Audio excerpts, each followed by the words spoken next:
Naturalisasi itu sebetulnya efeknya bagus. Contoh ya. Ahmad Dhani juga menyatakan bahwa naturalisasi itu baiknya dari Korea Selatan dan Afrika. Memang apa bedanya dengan naturalisasi Eropa atau bule gitu? Ya nggak ada lah.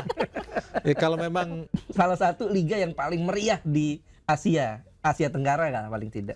Tapi apakah berkualitas? Belum tentu. Kenapa kita pemain-pemainnya tidak kurang berkualitas? Bukan belum tentu, memang nggak berkualitas. Kenapa kurang berkualitas? Karena tim-tim kita itu jarang bermain di level Asia. Nah itu benar. Berapa tim kita yang Klub-klub main di kita ya? Liga Champions Asia Elite, FC Champions League Elite? Yang dua aja gagal tuh Persib Iya, Bandung. nggak ada. Bahkan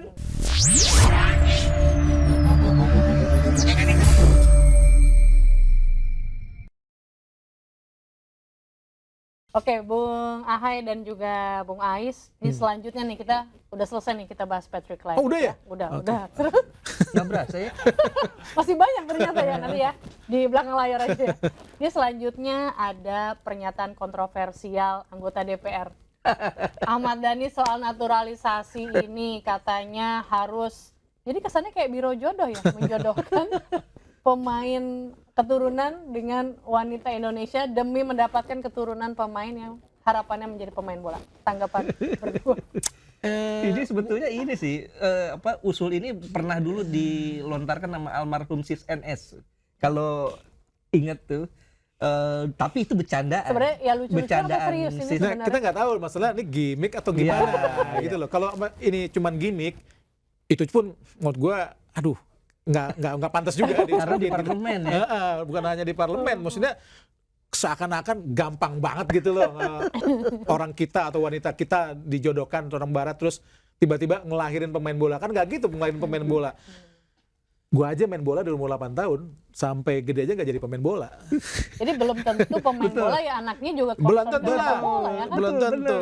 Ini sama di rumah anak gue mainnya basket. Ya, artinya memang kalaupun itu terjadi anaknya kan belum tentu mau jadi pemain bola. Atau bisa jadi kalau anaknya perempuan gimana? Main bola putri. Putri. Main bola tuh proses. Betul. Dan dari hati juga ya, Oh Bung, iya nggak bisa dong, dipaksain passion juga. ya. Kamu harus jadi pemain bola Ya ya. nggak gitu. bisa lah. Kayak Christian Gonzalez mungkin kan begitu hebatnya eranya dulu, anak-anaknya ada yang cowok, nggak ada yang Nggak nurun ada, juga ya cewek. Bung ya. Atau mungkin yang nurun Maman Abdurrahman ya. Kalau Ya banyak, beberapa Haris Salisbury. Itu. Haris Salisbury itu si Hanan tuh Betul. Persija itu kan. Bejo almarhum Ya, Bejo almarhum. Turuk. Banyak, Kemudian Purwanto. juga- Betul. jadi harapannya ini cuma bercandaan aja ya dari anggota Mudah-mudahan. DPR ya. Mudah-mudahan. Jadi Mudah-mudahan. gimmick aja ya. Tapi kalau nggak bercandaan, ya tolong diperbaiki lah narasinya. Direvisi lagi iya, ya. sebagai anggota Bung DPR. Dhani. Gitu ya. Pokoknya jangan begitulah. Oke, terus next ya.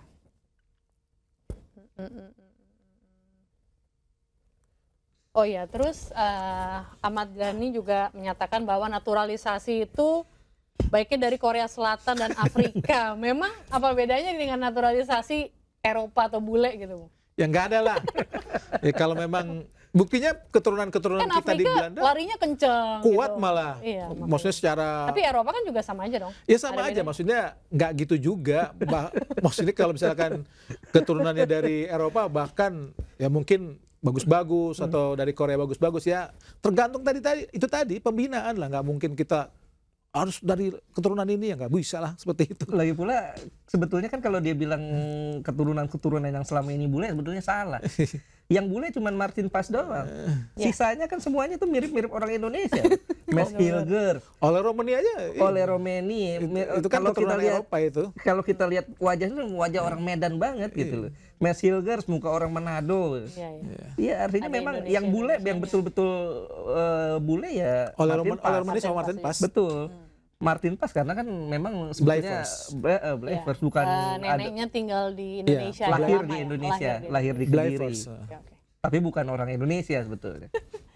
Oke, lalu kita kembali lagi ke naturalisasi nih. Sebenarnya apakah kolam pemain dari Liga 1 tuh nggak cukup untuk memperkuat timnas Indonesia? Jadi sampai ada 19 pemain keturunan yang Tergantung dinaturalisasi. yuk. Kalau ngomong naturalisasi itu tergantung apa yang mau dicapai.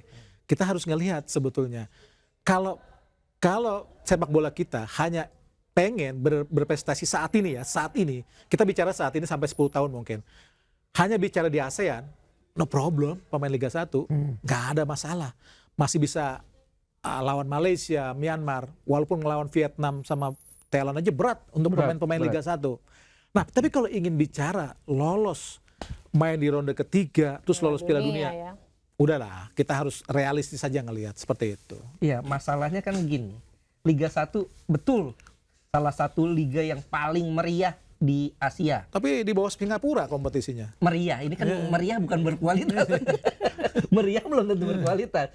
Salah satu liga yang paling meriah di Asia, Asia Tenggara kan paling tidak. Tapi apakah berkualitas? Belum tentu. Kenapa kita pemain-pemainnya tidak kurang berkualitas? Bukan belum tentu, memang nggak berkualitas. Kenapa kurang berkualitas? Karena tim-tim kita itu jarang bermain di level Asia. Nah, itu benar. Berapa tim kita yang Klub-klub main di kita ya. Liga Champions Asia Elite, FC Champions League Elite?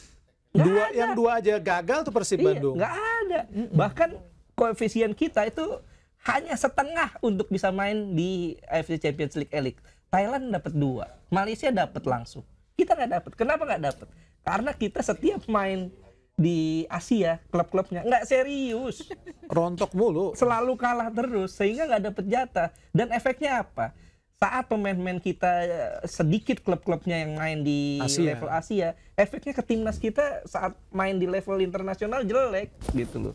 Ini yang membuat gue beralasan bahwa liga kita meriah iya, tapi berkualitas belum tentu. Belum bisa sampai ke level Asia ya, Betul. banyak klub yang belum bisa. Nomor 25 yuk, di bawah Singapura gimana? Berarti dari jauh banget. Pembinaan itu juga perlu ya, Bung ya. Oh jelas, pembinaan itu harus dibangun. Tapi kan memang butuh fokus dan konsentrasi yang luar biasa dari federasi. Nah sekarang lihat aja federasinya fokus nggak, konsentrasi nggak di pembinaan usia muda, itu aja. Butuh dana juga, gede itu dananya. Berarti harus seimbang ya, Bung ya. Banyak menaturalisasi pemain, tapi pembinaan juga harus sejalan. Naturalisasi itu sebetulnya efeknya bagus. Contoh ya, kalau kita berprestasi di Asia, kalau kita mengikuti kompetisi lanjutnya nanti, di event lanjutnya nanti, setidak-tidaknya secara undian, kita di potnya bagus. Kita tidak lagi di pot bawah. Kalau dulu prestasi kita jelek, kita setiap undian mengikuti event, selalu dapat undian yang Pot 4. pot 4. Contoh, di kualifikasi Piala Asia di bawah usia 23 tahun. Iya. Kita pot 1. Karena kita berhasil Semifinal. masuk semifinal. Ya. Itu bagaimana manfaat yang kita dapat jika kita memiliki prestasi bagus. Nah itu hasilnya dari mana? Pemain-pemain keturunan, seperti itu. Ya, artinya nanti pelatih Gerald Vandenberg yang akan menangani timnas U23 ini dapat warisan bagus. Iya. Karena dia otomatis Indonesia jadi tim unggulan tuh di situ. Contoh, timnas 20 Indra Safri. Ya.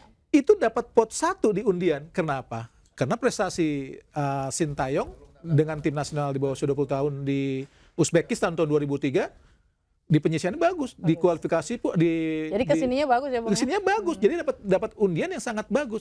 Kalau kita waktu itu dapat undian yang tidak bagus di kualifikasi, belum tentu juga kita lolos.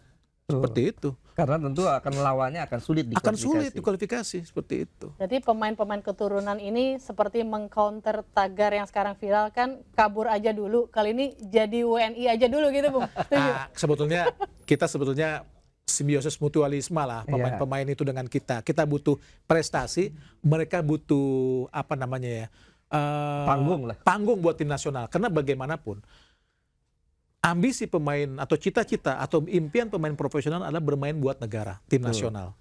Sebagus apapun mereka, jika tidak pernah tampil di di tim nasional, mereka akan hambar sebagai pemain profesional, seperti itu. Betul. Ya, dan juga ini kan pasti pemain-pemain naturalisasi ini sudah berhitung. Kalau seandainya dia terima jadi WNI, Tawaran. ini hasilnya seperti apa gitu loh. Dan kita lihat Emil Audero. Sebelumnya kan sempat ada berita penolakan. Iya. Tapi Dari ayahnya juga dari ya. ayahnya juga. Tapi saat Indonesia sudah mulai mendekati Piala Dunia, akhirnya dia ikut juga. Artinya tadi Bung Hadi bilang bahwa Belum tentu pemain keturunan itu mau. posisi kita sekarang udah rankingnya udah naik, itu menjadi pertimbangan Oh para jelas, pemain untuk bergabung jelas. menjadi WNI. Jangan juga. bohong lah itu. Udah pasti gitu sih. Ditawarin uang nggak sih, Bung, untuk jadi WNI itu? Ya enggak lah. Bahwa itu tadi, impian bermain buat tim nasional tuh lebih mahal. Cita-cita mereka itu memang untuk melengkapi CV mereka sebagai pemain sepak bola adalah bermain buat tim nasional. Bohong mereka, sebagus-bagus mereka di klub juara champion juara ini, kalau tidak ada catatan di Transmarket atau di mana segala macam, tidak ada tim nasional, hambar buat mereka. Seperti itu. Dan juga jangan lupa satu, ada pengaruh netizen Indonesia yang sangat luar biasa. Oh iya. Betul. Langsung followersnya naik.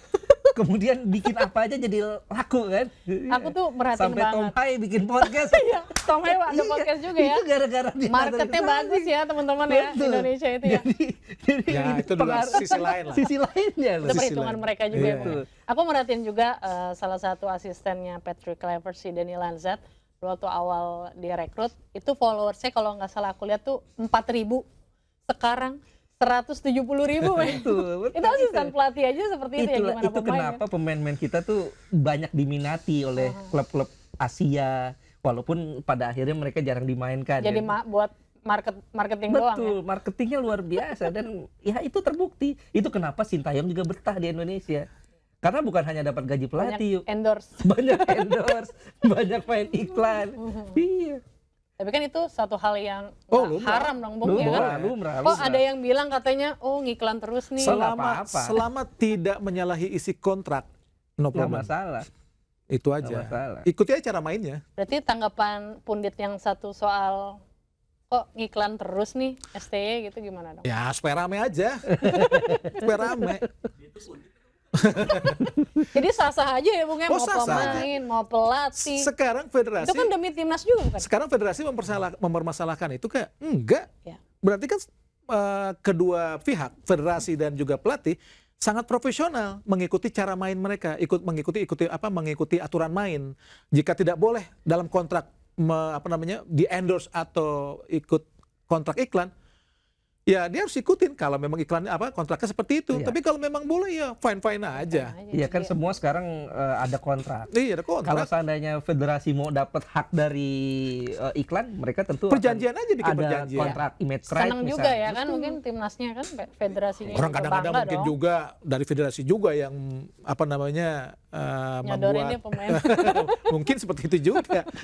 Ya simbiosis mutualisme lah ya. Betul. Nggak salah dong. Nggak salah lah.